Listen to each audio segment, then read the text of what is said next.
A kú dédé àsìkò yìí. Mo kí ẹ̀yin olólùfẹ́ mi nílé ní oko, ní ẹ̀yìn odi, níbikíbi tí ọwọ́jà atẹ́gùn ètò yìí bá fẹ́ dé. Mo kí yín tẹ̀sọ́tẹ̀sọ́, mo kí yín tológun tológun. Gẹ́gẹ́ bí ẹ ṣe mọ̀ pé lórí ìkànnì yìí, mo máa ń sọ̀rọ̀ nípa bí a ṣe lè lo ewé àti egbò.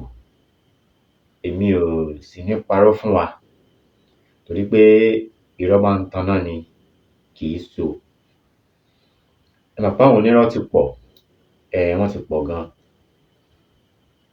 Àmọ́ ohun tí àwa gbé dání, òun náà ni pé àwọn ohun tí àwọn èèyàn ò mọ̀, a gbọ́dọ̀ jẹ́ káwọn èèyàn mọ̀ àǹfààní ewé àti egbò àwọn bàbá wa. Torí pé ọ̀pọ̀lọpọ̀ ẹlòmíì, làláì ni wọ́n máa ń sọ. Bẹ́ẹ̀ sì ni gbogbo ẹ̀ náà kọ́ ni irọ́. Tẹ́ bá bá ọ̀pọ̀lọpọ̀ àwọn èèyàn pàdé lórí social media, kì í ṣe gbogbo ẹni tẹ́ bá bá pàdé náà ni onírọ́ o. Èmi ò sì wá ní fi àṣírí kan lẹ̀ kí n wá béèrè owó, àbí kí n má sọ àṣírí náà tán. Kódà èyí tí n bá gbàgbé sọ, màá tún sáré padà wá sórí atẹ́gùn láti wá ṣe àtúnṣe lórí àṣírí tí n bá fi kalẹ̀. Ẹ káàárọ̀, ẹ káàsán, ẹ káalẹ́. Orúkọ mi ni Dr. Aviz Abolade, ọmọ bàbá Aramide. Ṣé a ti wá nǹkan fìdílé? Ṣé a ti fìdílé nǹkan? A tún jọ gbádùn ara wa lénìí, bí àwọn bàbá wa ṣe ń gbádùn ẹ̀kọ́ gbóná. Ẹ̀rí tí mo mú wá fún wa lónìí, mo mú nǹkan méjì wá. Mo mú ìfẹ́ràn wá, mo sì mú oògùn fún àwa ọkùnrin tó bá ń wá ìyàwó gidi. Yàtọ̀ sí pé wọ́n ní kí n fẹ́ ìyàwó, mo fẹ́. Yàtọ̀ sí pa mí ń kú, sórí ń bẹbẹ sọ́kọ.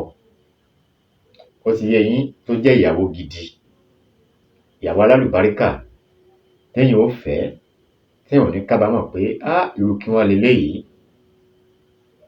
Oògùn ẹ̀ mo mú wá fún wa lónìí. Mo sì tún mú oògùn ìfẹ́ràn wá.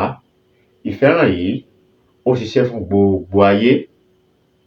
Ọkùnrin lè lò ó, obìnrin lè lò ó. Tí a bá lo iṣẹ́ yìí, bá jẹ́ pé iṣẹ́ kan là ń ṣe ni, bóyá yálà iṣẹ́ ìjọba là ń ṣe ni, àwọn èèyàn ò nífẹ̀ẹ́ wa. Èyíkéyìí iṣẹ́ tá bá ń ṣe, ládùúgbò wọ́n á nífẹ̀ẹ́ wa, níbi iṣẹ́ wọ́n á nífẹ̀ẹ́ wa, kódà Ọlọ́run gan tún wá nífẹ̀ẹ́ wa. Torí ẹni tí Ọlọ́run bá ń bínú sí, òun náà làwọn èèyàn ó bínú sí. Ọlọ́run ò sì ní sọ̀kalẹ̀ wá kó máa bínú sí èèyàn. Àwọn èèyàn náà Ọlọ́run fi ṣe pàṣán fún èèyàn. Àwa èèyàn Ọlọ́run fi ṣe àrísìkí oore fún èèyàn. Ẹ wá rí eléyìí tí mo fẹ́ mẹ́nubà, ẹni kọ́kọ́ mẹ́nubà ti ọkùnrin tí ó bá ń wá ìyàwó gidi. Yàtọ̀ sí wọ́n ní kí n fẹ́, mo fẹ́. Ẹ dákun, ojú tí ẹ fi ń wò mí, ojú náà ò ní fọ́. Etí tí ẹ fi ń gbọ́ mi sí náà ò ní di. Mo kí gbogbo ẹ̀yin olólùfẹ́ mi nílé lóko lẹ́yìn odi, ẹ̀yin tí ẹ wà ní diaspora. N ò ní gbé yín dìgbàdìgbà wálé. Ọkọ́ ọba àdába kò ní sá yín lẹ́sẹ̀. Ẹ kọ́lá ibi tẹ́ wà yẹn, ẹ kó wá bá wa nílé. Àwa tá wà nílé náà, àní ti lérò kúrò dé o, àní tòde òrùkú wọlé.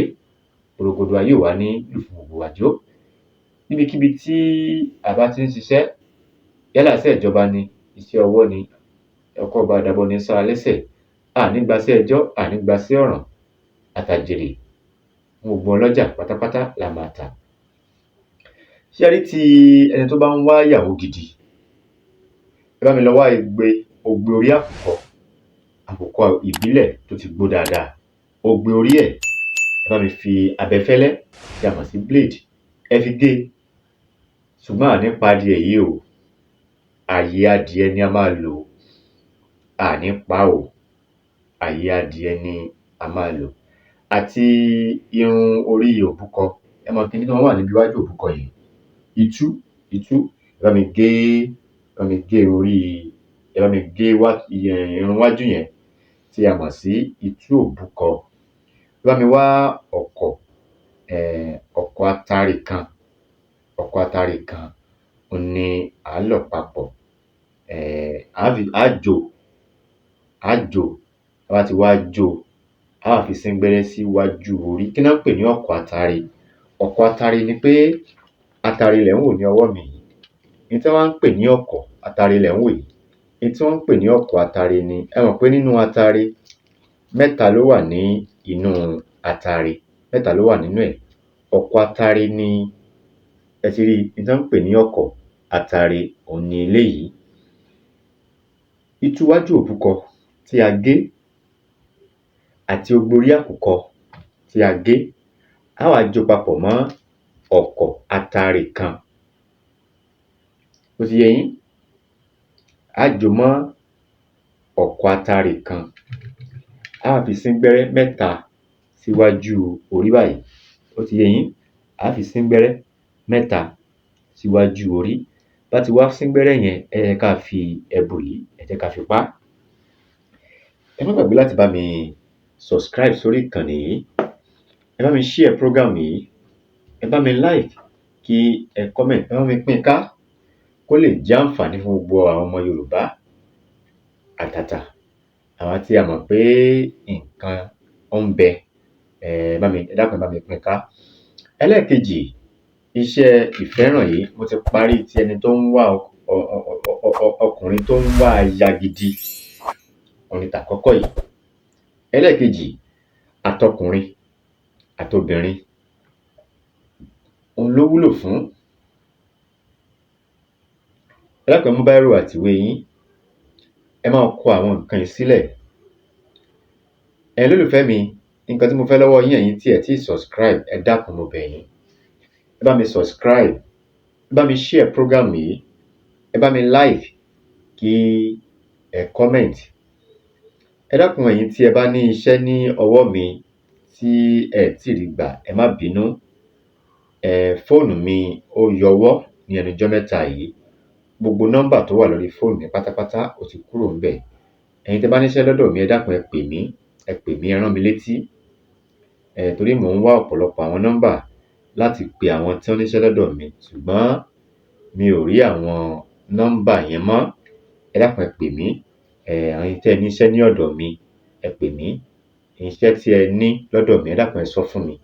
Eléyìí ni iṣẹ́ ìfẹ́ràn gbogbo ayé. Bá mi lọ wá ewé rẹ́rìn-ín-kòmí, ewé rẹ́rìn-ín-kòmí àti èso rẹ̀. Ewé rẹ́rìn-ín-kòmí àti èso rẹ̀.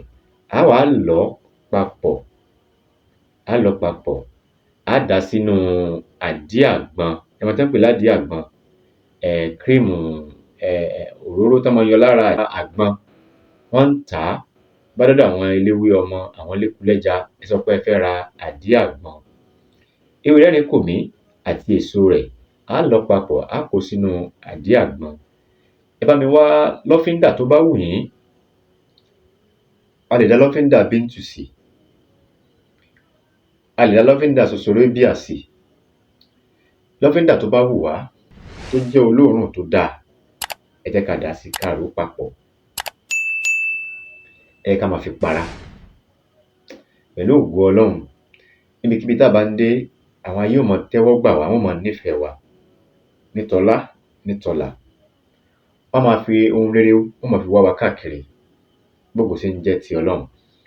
Ẹ lè fẹ́ pè mí, ẹ pè mí sórí nọ́mbà mi 080 87 53 35 84. Bí ó ṣe jẹ́ nìyẹn. A ní rí jù báyìí lọ lórí ètò yìí lónìí. Tó bá dìgbà míì, màá tún ilé tó tún yàtọ̀ sí eléyìí wá. Èmi ọmọ yín, àbúrò yín, olólùfẹ́ yín. Èmi náà ni Dr. Aviz Abolade, tí gbogbo ayé mọ̀ sí ọmọ Arámidé nílùú Ìníṣà Òyèmọ̀jọ̀. Ire o, ó dìgbà kan náà.